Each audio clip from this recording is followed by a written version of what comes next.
and welcome back to my YouTube channel, The Creative Learning. We have come up with a very important topic. Today we will discuss about digits, numerals and numbers. So let's start. It's a very important concept of mathematics as I believe. Crammers don't succeed. Understanding of concepts is the key to success. और maths में आपके core concepts clear होना बहुत ज़रूरी है. तो हम आज एक बहुत ही इंपॉर्टेंट टॉपिक को डिस्कस करेंगे. We are knowing our numbers in mathematics. तो let's start with digits. Digits plural है, तो पहले हम सीखते हैं कि डिजिट क्या होता है. डिजिट एक सिंगल सिंबल होता है जिसको हम यूज करते हैं न्यूमरल बनाने के लिए. That means a digit is a single symbol use to make numerals. अगर अब आप यहाँ पे ध्यान से देखें तो यहाँ पे हमारे पास 10 डिजिट्स हैं. 0, 1, 2, 3, 4, 5, 6, 7, 8, 9. ये 10 डिजिट्स हम यूज करते हैं एवरीडे न्यूमरल्स को फॉर्म करने के लिए, राइट. तो जब हम डिजिट्स की बात करते हैं तो एक इंपॉर्टेंट कॉन्सेप्ट हमारे माइंड में आता है कि हमारे जो नंबर सिस्टम है वो एक डेसिमल नंबर सिस्टम है. उसमें हम 10 डिजिट्स यूज करते हैं फ्रॉम 0 to 9, राइट. अब क्वेश्चन आता है कि ये जो डिजिट्स हैं इनसे हम न्यूमरल्स कैसे फॉर्म करते हैं. अभी हमने सीखा कि इन टोटल हमारे पास 10 डिजिट्स हैं क्योंकि हम डेसिमल नंबर सिस्टम की बात करते हैं जिसका बेस होता है 10, राइट. अब इन्हीं को यूज करके हम क्या फॉर्म करते हैं न्यूमरल्स. आप सब जानते हैं, जैसे हम इंग्लिश में भी पढ़ते हैं कि 26 लेटर्स होते हैं इंग्लिश अल्फाबेट में और उन्हीं लेटर्स को हम यूज करके वर्ड्स फॉर्म करते हैं और वर्ड्स से हम सेंटेंसेस फॉर्म करते हैं. और जब भी हम किसी भी वर्ड की बात करते हैं, फॉर एग्जाम्पल इफ आई से पेंसिल, तो हमारे माइंड में कॉन्सेप्ट या आइडिया आ जाता है. उसी तरह से जब हम न्यूमरल्स की बात करते हैं तो हम सिंबल्स या ग्रुप ऑफ सिंबल्स की बात करते हैं जो हमें शो करता है एक number. That means what is a numeral. A numeral is a symbol or group of symbols to show a number. Let's understand this concept in a better way. अब अगर आप ध्यान से देखें तो मैंने ओरिगामी से 5 क्रिएटिव पेंसिल्स क्रिएट की हुई हैं यहाँ पे. 5. अगर आप यहाँ 5 देखें तो 5 एक डिजिट भी है और एक न्यूमरल भी है. अब मैं जो 5 ये जो पेंसिल्स मैंने यहाँ बनाई हैं उसको मैं किससे रिप्रेजेंट कर रही हूँ, किस सिंबल से लिख रही हूँ, 5. ये जो 5 मैंने यूज किया है ये एक सिंबल है, राइट, या फिर एक ये डिजिट है जिससे हम न्यूमरल को फॉर्म कर रहे हैं. तो 5 क्या हो गया यहाँ पे, एक न्यूमरल. ये तो एक सिंपल सा एग्जांपल है. दैट मीन्स जो 5 है उसमें मैंने एक सिंगल डिजिट यूज किया है. यहां से मैंने क्या किया, एक सिंगल डिजिट ली 5.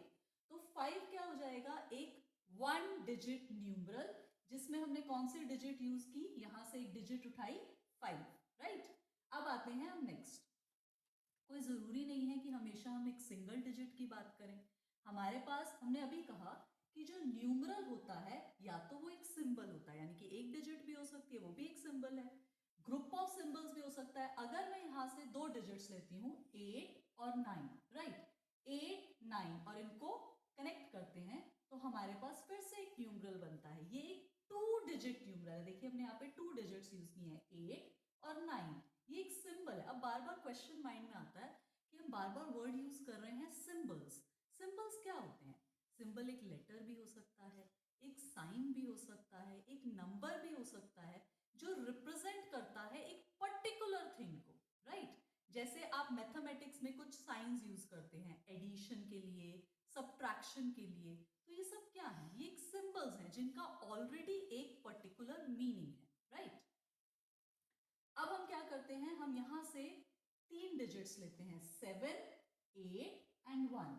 अब यहाँ पे एक 3 डिजिट न्यूमरल फॉर्म हो गया है विद द डिजिट्स 7, 8 एंड 1.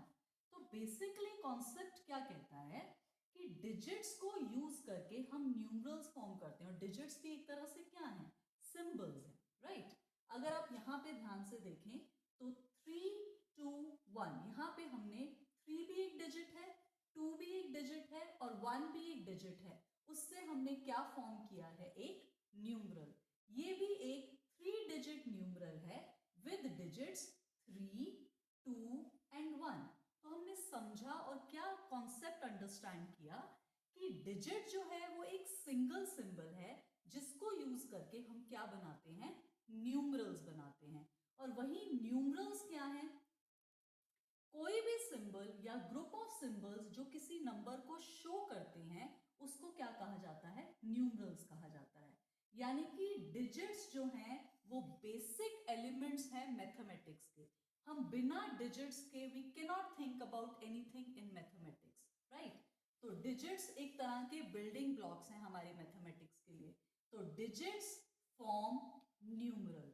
अब आता है एक इंपॉर्टेंट क्वेश्चन माइंड में कि 5 क्या है। चलिए सोचते हैं। 5 एक डिजिट भी है, 5 एक न्यूमरल भी है, और 5 एक नंबर भी हो सकता है, राइट। तो अगर हम एक सिंगल डिजिट की बात करते हैं तो वो एक डिजिट भी है, न्यूमरल भी है और एक नंबर भी है।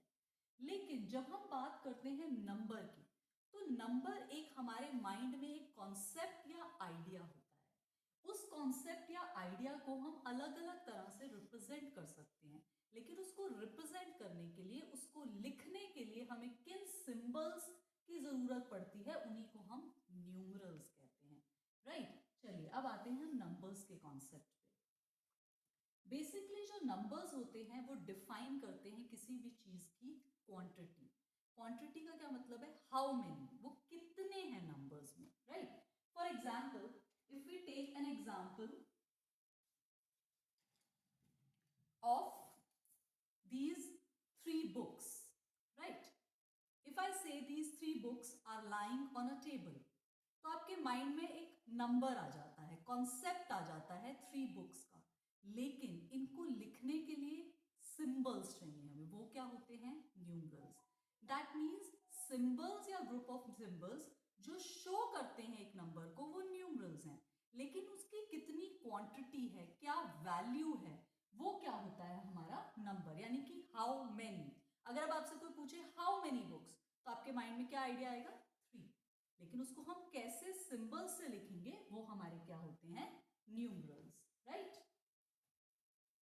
So let's understand this concept of numbers. अगर अब आप यहां ध्यान से देखें, I have created these 3 pencils in a creative way. अब माइंड में एक कॉन्सेप्ट आ जाता है, जैसे कि हम 3 कहते हैं, लेकिन इस क्वांटिटी को रिप्रेजेंट करने के लिए हमें कुछ ना कुछ साइन यूज करना पड़ेगा या सिंबल यूज करना पड़ेगा, राइट। तो ये जो 3 है ये एक न्यूमरल है, वो क्या बता रहा है, 3 पेंसिल्स, राइट। अब बहुत ही अलग अलग तरीके से हम रिप्रेजेंट कर सकते हैं नंबर को। फॉर एग्जाम्पल हम वर्ड्स में लिख सकते हैं। फॉर एग्जाम्पल अगर आप यहाँ देखें तो ये 3 है, तो 3 को आप वर्ड में लिखेंगे तो कैसे लिखेंगे, THREE। आप टेलीमार्क्स भी यूज कर सकते हैं। टेलीमार्क्स कैसे, अगर आपको 3 को रिप्रेजेंट करना है थ्रू टेलीमार्क्स, तो आप 3 वर्टिकल लाइन से भी रिप्रेजेंट कर सकते हैं। हमारे पास रोमन न्यूमरल्स भी हैं। अगर आपको 3 को रिप्रेजेंट करना है, और मेक इट अ पॉइंट, ये एक कॉमन एरर होता है बच्चों का, वो क्या करते हैं, they write this Roman numeral 3 as this, but this is absolutely wrong. आपको जब भी रोमन न्यूमरल 3 लिखना है तो आप इसको सेपरेटली लिखेंगे, लाइक दिस, राइट। आप नंबर लाइन के ऊपर भी एक नंबर को रिप्रेजेंट कर सकते हैं। फॉर एग्जाम्पल ये एक नंबर लाइन है, उस पर मैंने नंबर 3 को रिप्रेजेंट किया है।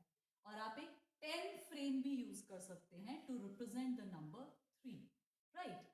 हर नंबर जो है वो रिप्रेजेंट करता है एक डिफरेंट क्वांटिटी को, राइट। देन वी हैव, हमने बेसिकली कोर कॉन्सेप्ट क्या समझा है कि जो डिजिट्स हैं, digits form numerals and numerals show a number. और हमारे पास कितने डिजिट्स हैं, we have 10 digits, 0, 1, 2, 3, 4, 5, 6, 7, 8, 9।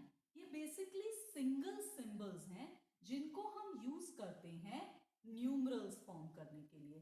So digits form numeral, and then the symbols or group of symbols to show a number is a numeral. And what is a number? Basically, number defines a quantity. How many? अब हम इस concept को sum up करते हैं यहाँ पे, ध्यान से देखिएगा। अब मैंने यहाँ पे दो डिजिट्स लिए हैं 1 एंड 4, इससे हम दो न्यूमरल्स बना सकते हैं। कैसे? ध्यान से देखिएगा। अब मैंने लिखा यहाँ पे 1 4, right? So I have used two digits, or we can say two symbols to form the numeral. I can write it like this 1 4, or I can write it like this 4 1, right? तो किसी भी quantity को जब हम लिखते हैं उसके लिए हम सिंबल्स यूज करते हैं, तो वो क्या होता है? न्यूमरल। अब इसको हम क्या लिख सकते हैं? This will be 14, right? And this is 41। लेकिन अब इसी नंबर को हम डिफाइन करेंगे किसी क्वांटिटी की तरह कि वो कितने हैं। अब फॉर एग्जांपल ये 14 है, अब इसको कैसे हम शो करेंगे? तो हम क्या करते हैं, हम 10 का फ्रेम बनाते हैं।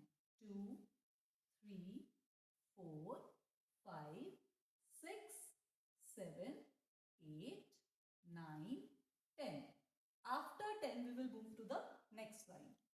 11 13 12 13 and 14. So this is representing the quantity, how many.